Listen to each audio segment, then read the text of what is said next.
My wife cheated on me with her boss, then secretly sold our family home for $450, $0, and took half the savings. Now she's suing me for half the inheritance I inherited from my grandfather to cover our shared assets. Hello, everyone. Dear listeners, please share your thoughts in the comments section below. And don't forget to like, share, and subscribe. Now, let's begin the video. Using a throwaway for obvious reasons, with certain specifics modified to preserve anonymity. I never thought I'd be the guy to get like this, but life has a cruel way of throwing punches when you least expect it. It started with little things, her phone always face down, late nights that turned into mornings, and the way she'd suddenly get defensive if I asked about her whereabouts. At first, I figured she was just stressed at work or maybe just tired. We'd been married for 8 years, and honestly I thought we had a pretty stable life. She was the typical wife, beautiful, ambitious, always dressed to impress, and I thought we were on the same page about everything. But I was wrong. It all came crashing down one night when I came home. Earlier than usual. I'd been traveling for work and I decided to surprise her. When I opened the door, I immediately noticed her car wasn't in the driveway. That was odd. Usually she'd be home waiting or at least have the door unlocked. Instead, I found her phone on the kitchen counter, buzzing non-stop with messages and notifications. I figured I'd check it just to see if she was okay.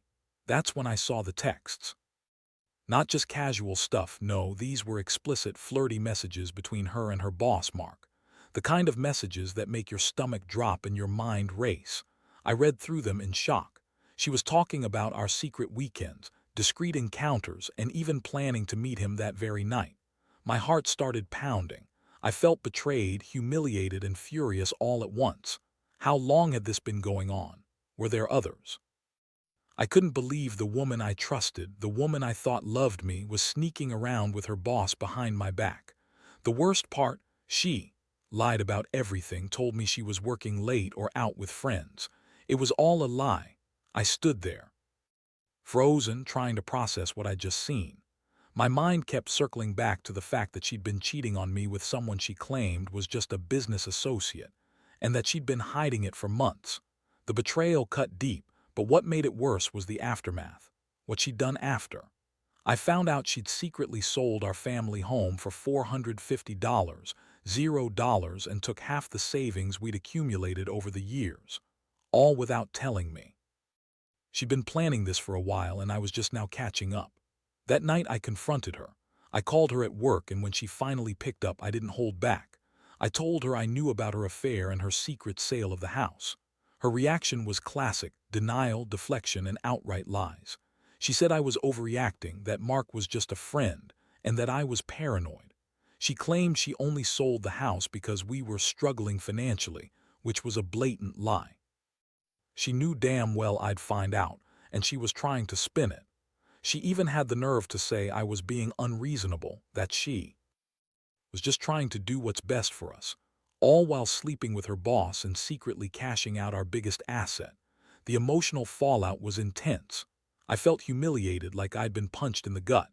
I couldn't believe I'd been so blind, so trusting of someone who clearly didn't care about me or our marriage. I kept asking myself, how could she do this? How could she lie about everything, sell our home, and then turn around and sue me for half the inheritance I got from my grandfather? It was like she was trying to take everything I had left.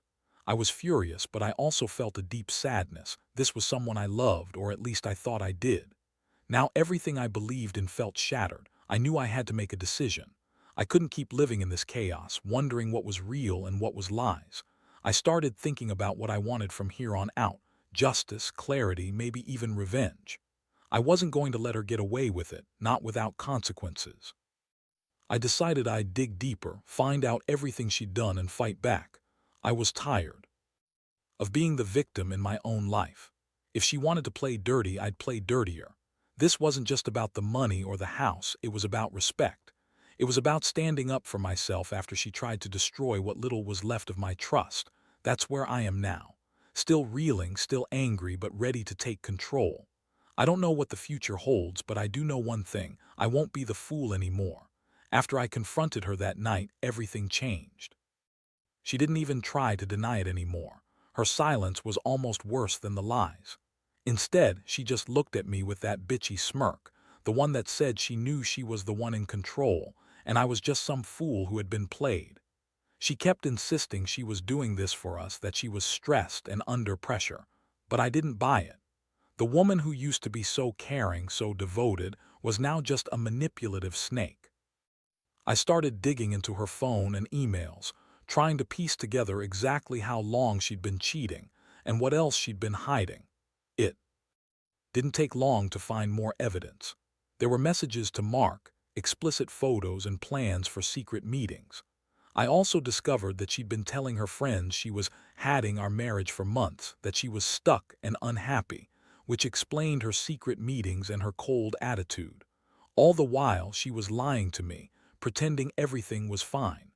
The real shock came when I found out she'd already sold our house. Not just that, she'd managed to do it secretly without my knowledge, and she cashed out the $450, $0. I found the bank transfer receipts, the notary documents, everything. She had gone behind my back, sold our family home for what should have been our biggest asset, and then took half of the proceeds. She justified it by saying she needed the money to start fresh. But I knew better.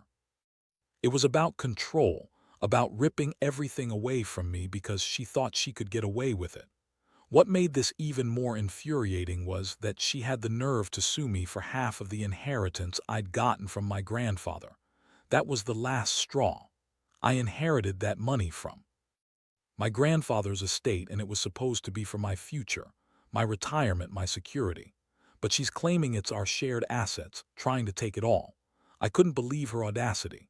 She lied, cheated, sold everything, and now she's trying to bleed me dry in court. I realized I had to act fast. I contacted a lawyer who confirmed what I already suspected. She was trying to manipulate the situation, to claim half the inheritance and the proceeds from the house sale. I knew I needed a plan, something to even the odds. I started gathering all the evidence I could: texts, bank statements, the sale documents, even recordings of her conversations with her boss.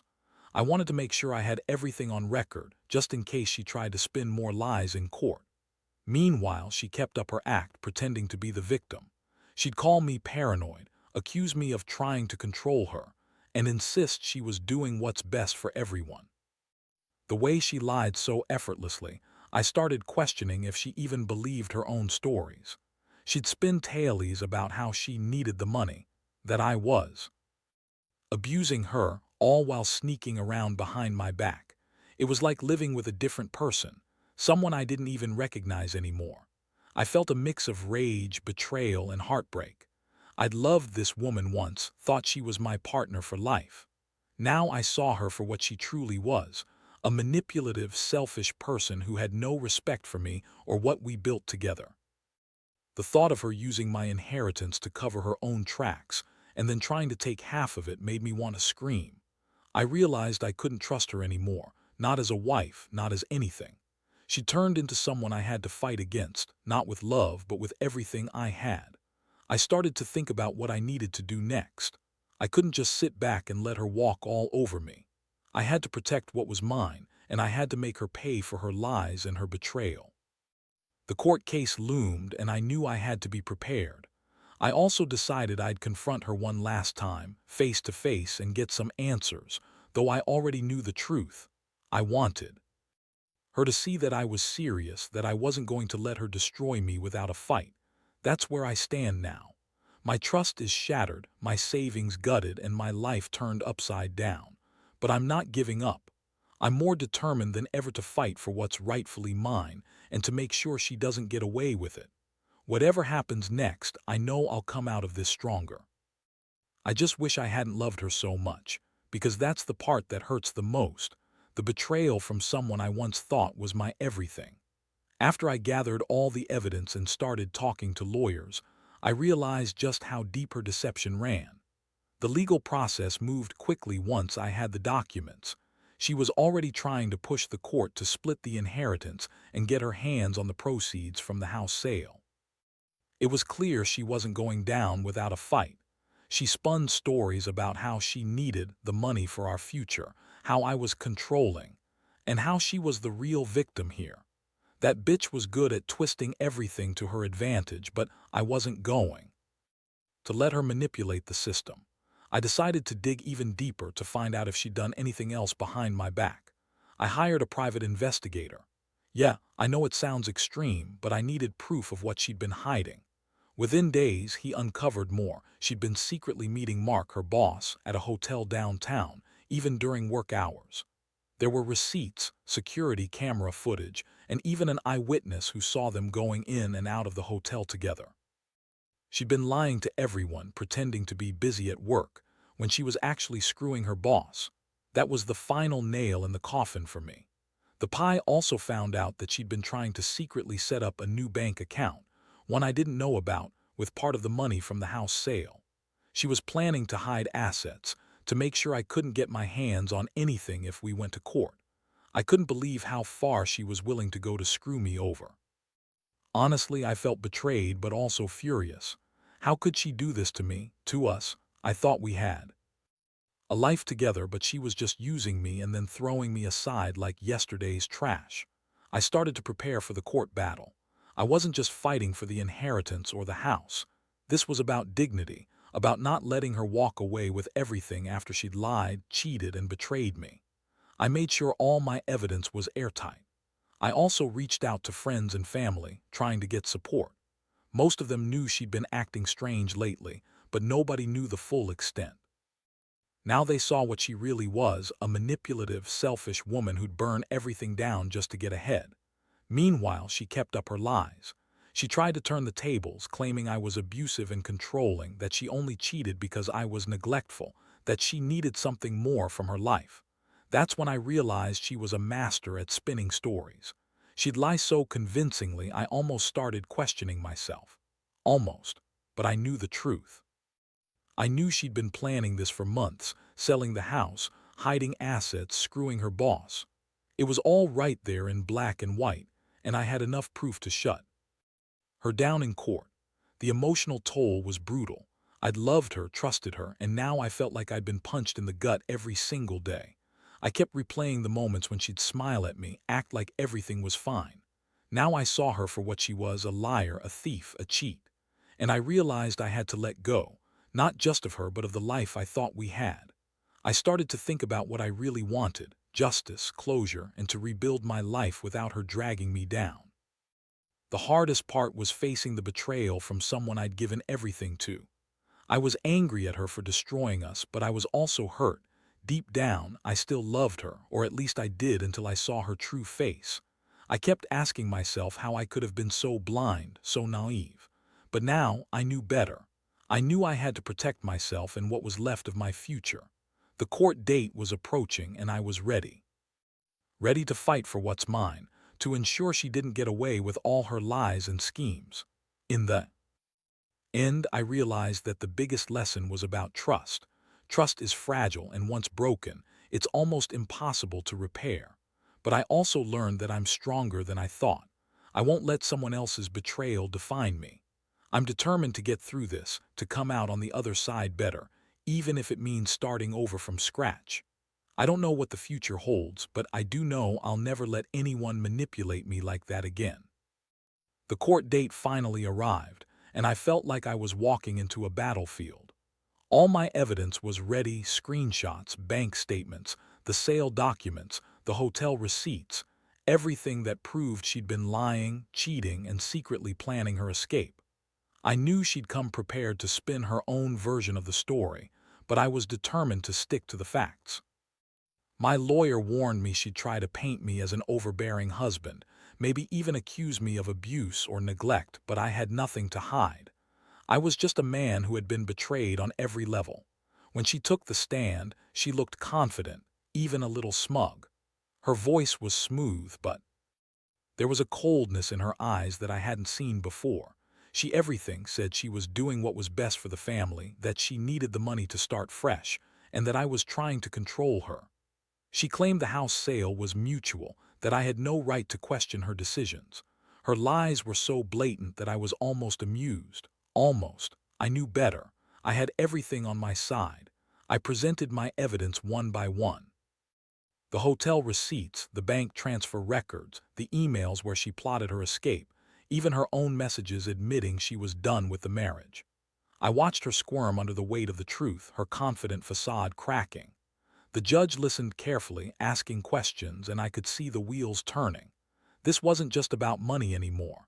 It was about her crossing every line, destroying everything we built. The courtroom was tense, and I felt a strange mix of relief and rage. I was finally exposing her for who she really was. When my lawyer finished, the judge took a long pause, then announced a decision. She ruled that I was entitled to the entire inheritance, that the sale of the house was invalid because she'd sold it without my consent, and that she was not entitled to any part of the inheritance I'd received from my grandfather. The court also ordered her to pay back the money she'd secretly taken from the sale, along with damages for the emotional distress she caused. Watching her reaction, I saw her falter for the first time. Her face went pale, and her bitchy smirk disappeared. She tried to argue to twist the judge's ruling, but it was no use. The evidence was too overwhelming. She stormed out of the courtroom, yelling that I was trying to ruin her, but I didn't care.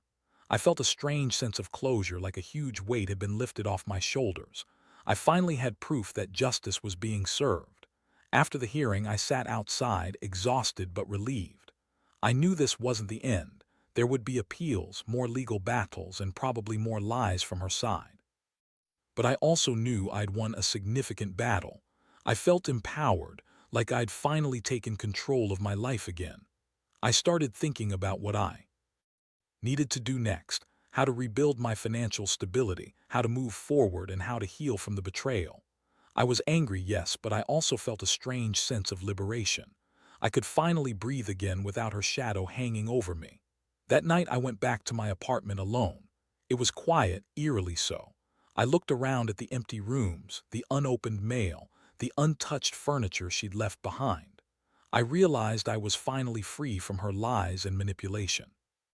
I was grateful I fought so hard, even if it meant tearing apart the life I thought I knew. I knew there would be pain, but also growth. I had to learn to trust myself again, to rebuild what she had tried to destroy. In that quiet moment, I promised myself I wouldn't let anyone do this to me again. No more lies, no more betrayal. I'd start fresh, learn from this nightmare, and find someone who respects me. Because at the end of the day, I learned a harsh but valuable lesson. Trust is earned, not given blindly. And when it's broken, you have to fight to get it back or walk away. And rebuild your life from scratch. That's what I'm planning to do now, one step at a time.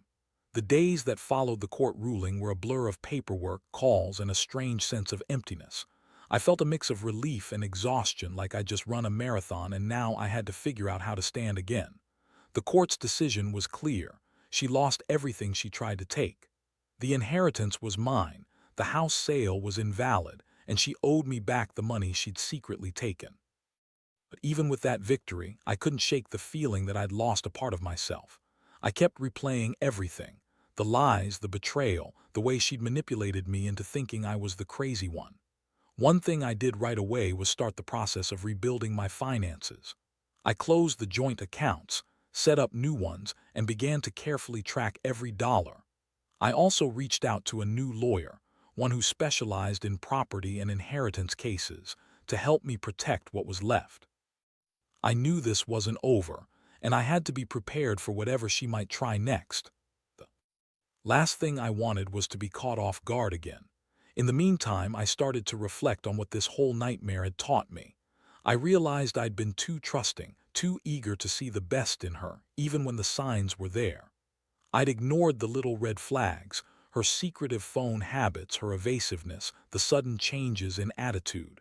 I'd been blind, and that blindness had cost me everything.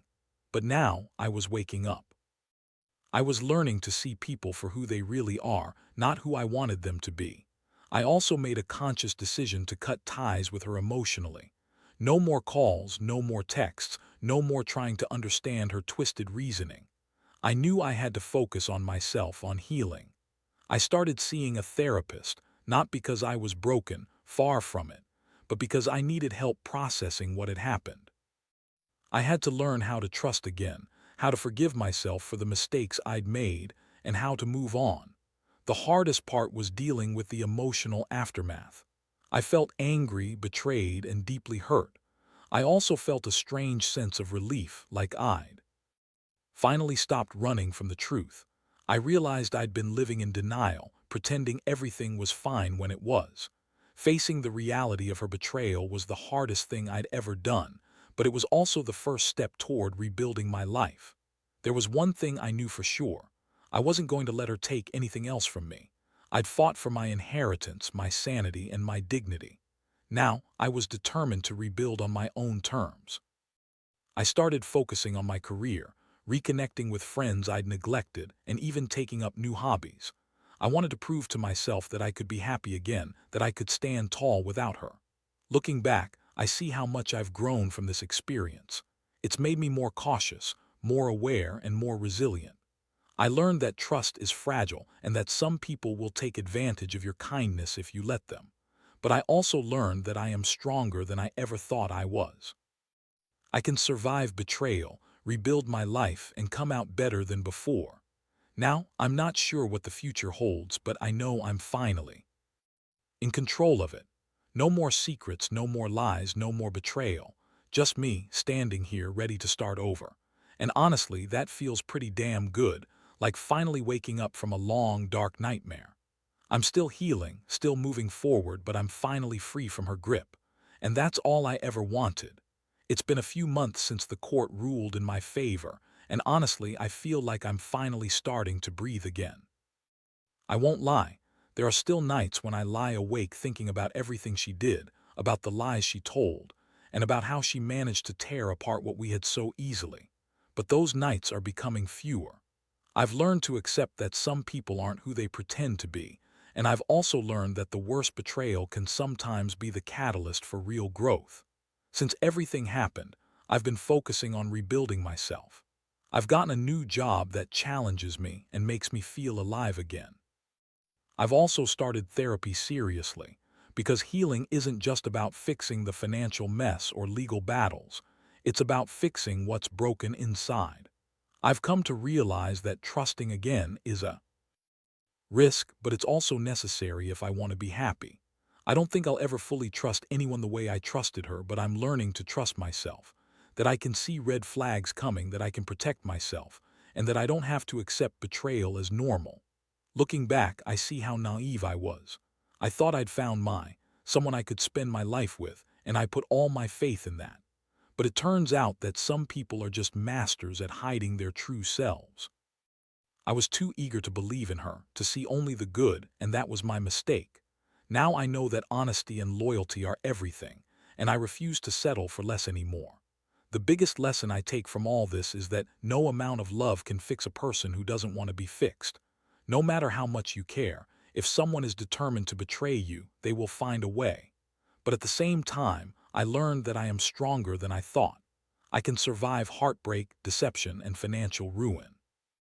I can rebuild from nothing. That's a power I never knew I had until I was pushed to the edge. I also want to say this. For anyone out there going through something similar, don't ignore the red flags. Don't dismiss your gut feelings just because you want to believe in someone. Trust is fragile, and once broken, it's almost impossible to repair. But more than anything, remember that you are worth more than someone who manipulates and lies to you. You deserve honesty, respect, and loyalty. Finally, I've come to peace with the fact that I'll never understand why she did it. Maybe she was just selfish, or maybe she was never truly committed. Whatever her reasons, they don't matter anymore. What matters is that I'm here, standing strong, ready to face whatever comes next. I've learned that life can throw the worst at you, but you get to choose how you respond. You can let it break you, or you can use it as a stepping stone to become better. So I'll keep moving forward, alone if I have to, but confident that I'll find happiness again. Because at the end of the day, the only real security is the one you build inside yourself. And I'm finally starting to feel that strength. I may have lost a lot, but I gained something far more valuable: the knowledge that I am capable of surviving anything, and that my future is mine to shape.